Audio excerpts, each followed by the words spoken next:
This video is dedicated to all the people who think that anxiety is something that somebody can control.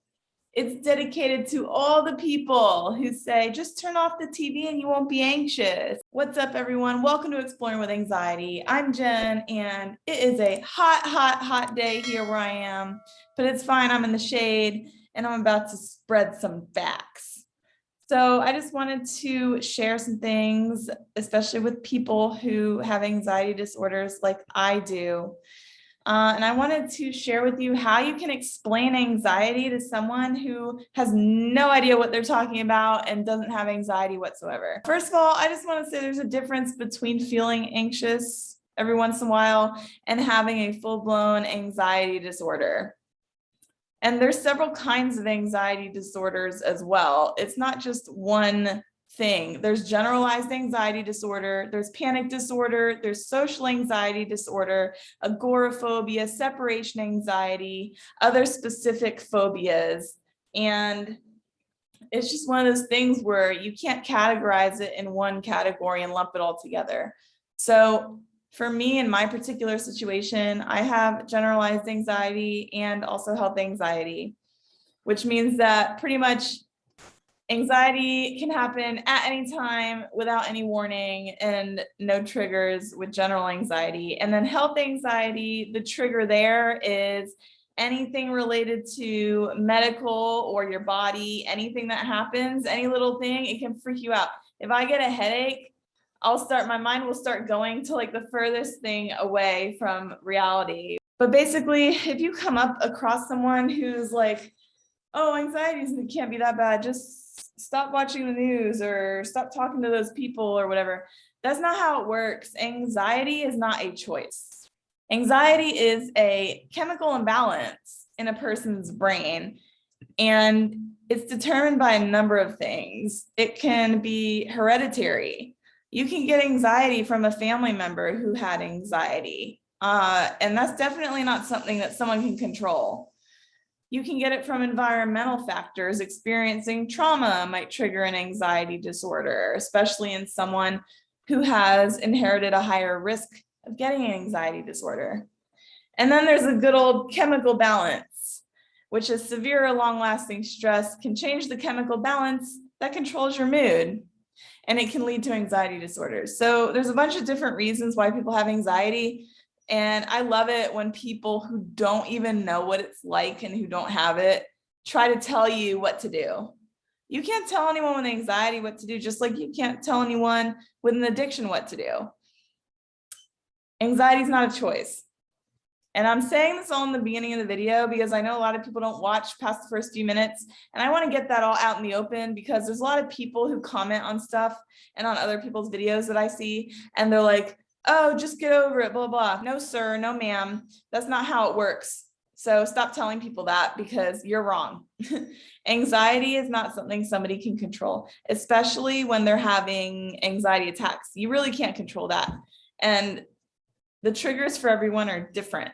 So like I said, my particular triggers are health-related issues. And sometimes I don't even have a trigger at all. Sometimes I'll just have an attack. I had a panic attack on vacation in Jamaica. You're like, what? You had an attack on Jamaica in vacation? Like you're supposed to be happy and having fun. I know. You don't think I know that, but I do. And it happened and I couldn't control it. So if you're someone who has anxiety and you don't know how to explain to your friends or family what it feels like and how to describe it to them, here's some ways. Number one, it feels like you're trapped in a loop. You feel the constant back and forth of opposing emotions and sensations, and everything that you do to try to relieve it works against you, so you feel stuck in that cycle. So, and that goes back to not being able to control this. That's just something that comes along with anxiety that people deal with, and they can't control that. Number two, you feel overwhelmed and you want to run away from everything, or you might feel restless or agitated or have trouble sleeping. It's like a constant tug of war and you just want to kind of run away from it, but you can't. And that's actually not a good idea. Confronting your anxiety is how you can stop a panic attack. And if you want to know ways that you can stop panic attacks before they spiral, I made another video about that. Number 3, when you're under mental distress, it's difficult to think straight and make rational decisions. So a lot of people with anxiety disorders, we have extreme stress and anxiety, and it causes our brain to kind of clog up and make it difficult to focus and perform daily tasks. I will say when I'm working sometimes and anxiety kind of rears its head, I have trouble focusing on different tasks because all I'm focused on is how to get the anxiety to stop before it gets out of control. Number 4, it feels like you have no control over anxiety. It's not a choice, like I said before, and the negative thoughts and symptoms you experience can't be controlled. They're automatic and they're fleeting. So they're not constant, they come and go. But if you know someone who asks you, like, why can't you control this? Tell them that. You can't control it because it's not a choice. It's something that happens in your system, right? That you can't control. The only thing you can control is how you react to it. Number 5, it can feel like everyone is judging you, especially if you're having an anxiety attack in public. A lot of people don't even know that someone next to them in the store might be having an anxiety attack. Like, you don't know if someone's having an anxiety attack. Panic attacks are different. Panic attacks are full blown, like you're shaking, you got to just like sit down or go for a walk or do something. But anxiety attacks, anyone can be having one and you would never know it. In the store, at the checkout line next to you, in the restaurant, at the table across from you, like, it's crazy. And someone who has that can feel like other people know, but no one really does know. But it feels like people are judging you. Number 6, what to tell someone what anxiety feels like. It feels like you're constantly drowning and you come up for air and it's only like 5 minutes before you're back under the water again. And that happens a lot with people with chronic anxiety. Every day it's a struggle and every day you're just hoping for that next breath of air that you can get. Number 7, it's a battle between yourself and yourself only. So the logical side of your brain basically realizes what you're thinking or feeling is irrational, but the anxiety side takes over and keeps you in that constant state of panic. So again, like I said before, it's not a choice. It's an imbalance in your brain that it's constantly an internal fight with people who have chronic anxiety. It's constantly an internal battle between not wanting to feel that way and trying to not feel that way versus feeling that way and not knowing how to control it. Number 8, it can be paralyzing and it can also harm you physically. And this is why I stress the importance of breathing exercises and therapy and just doing stuff to try and make it better, because anxiety is not good for your actual physical health either. Stress is not good either. Anxiety is also not good for your physical health. It can prevent you from saying or doing something, no matter how much you want to force it. So it feels like a heavy weight that's on your chest sometimes, and it can be debilitating. Number 9, every thought becomes the worst case scenario. This really, honestly, in my opinion, should be number 1, because that is how every person with anxiety disorders thinks. Everything's worst case scenario. Like I said earlier, like if I get a headache or if I get a muscle pain or if I get any pain in my body, I will immediately go to the worst case situation. And I don't know why. I have a little bit of an inkling of why I'm like this. I mean, it runs in my family, it does, but I don't know where the health anxiety came from. And I've been that way ever since I can remember. But your mind always goes there and we don't know why, but it does. We can't stop excessively worrying about everything, and it causes us to only think in extremes, and then eventually it'll spiral out of control. So that's the hardest thing to overcome if you have anxiety, is the worst case scenario thinking, because that is the most common underlier in everyone who has anxiety. Number 10, you feel like the world is against you. So that creates a perfectionist attitude that can't be met because you're always doubting and critiquing yourself unfairly. I don't feel like that is particularly the case with everyone with anxiety, but sometimes I do feel like that. And sometimes everyone with anxiety feels that way. A lot of the time when bad things happen, you're like, oh, why is this happening to me? You internalize stuff.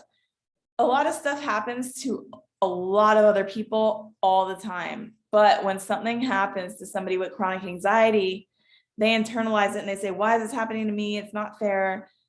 And that is what number 10 is about, feeling like everything is against you. So hopefully those helped. When someone comes up to you and asks you, what does it feel like, or why do you have anxiety? It can't be that bad. Tell them those things. That's what it feels like. And tell them that it's also not a choice. If someone wants to come at you next time and be like, oh, just do this and you'll be fine. No, you can't just do anything. It takes a lot of work. It takes a lot of therapy, and it takes medication sometimes for people to be able to live a normal life outside of the constant state of anxiety that they find themselves in if they have these anxiety disorders. And I feel like COVID has also made me an agoraphobic a little bit. So that's like, that runs into the health anxiety part, where that created this agoraphobia, I feel like, after all this pandemic stuff is happening. Anyway, you can also let others know, or help them recognize when you have anxiety. Because a lot of times, like I said, you can't tell if someone's having anxiety problems. It's a silent illness. Nobody talks about it except for their close friends and family, maybe, who know that they're going through it. Nobody says anything about it. And you can start talking to them about what causes your anxiety. My best friend knows that she can't send me certain things because it will trigger my anxiety. And if she does send me certain things sometimes, I'll tell her, like, don't send me that, girl. Like, that triggers me. Let the people around you in your inner circle know what your triggers are, so you can continue to hang out with them without having a random anxiety attack in the middle of dinner or a social event. Let them know what triggers you. And if you don't know what triggers you, then please, I implore you, find a therapist. Keep a journal of every time that you have an attack and write down what happened before that. And that will help you identify what your triggers are. Or you can identify like major life stressors, like moving, or, a family member passing away, or a pet or something. Or reflect on past experiences if nothing's happening right now, and try to identify what triggers you. Because if you know your triggers, then you can avoid them. If you don't know your triggers, then you're gonna be, under a constant threat of having, an anxiety episode all the time. Some people are just always like, man, anxiety can't be that bad. Like, it's just a mental thing. It's all in your head. I hate that. I hate when people say it's all in your head. It is in your head. They're not wrong, but it's not all in your head. You can have physical symptoms too. And anxiety, what it does is it induces a fight or flight response. And that can be negative emotions. It can be physical body sensations or signs of distress, or negative behaviors. And the physical symptoms are the worst, because you think you're literally having like a heart attack, or you think you're having some sort of medical episode, when you're not. It's just your anxiety causing your heart to beat fast, or causing your head to hurt, or causing these physical symptoms. When somebody says those things to you, like it's all in your head, just tell them this, because it's not. Say, yeah, you're right. Part of it is, but there's a whole other part that you're completely ignoring that exists. And that's why I am the way I am. So what helps me if I'm having, anxiety episodes, or just general anxiety? First of all, I take CBD. So that helps eliminate most of the attacks that I've had. So I still have anxiety, but I don't have panic attacks when I take CBD. So if you're someone who will respond to that, try CBD, because it really helps me anyway.